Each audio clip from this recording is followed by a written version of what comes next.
Brinjals harvest చేస్తున్నాం.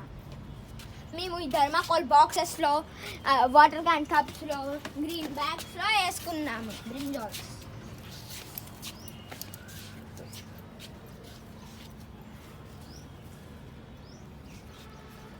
ఇది చూడండి ఎంత ఫ్రెష్గా ఉందో.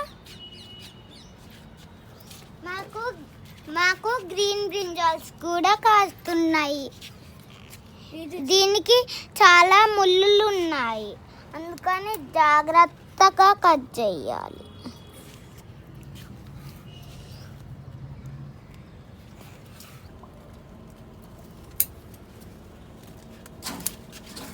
ఇది చూడండి ఎంత ఫ్రెష్గా ఉందో.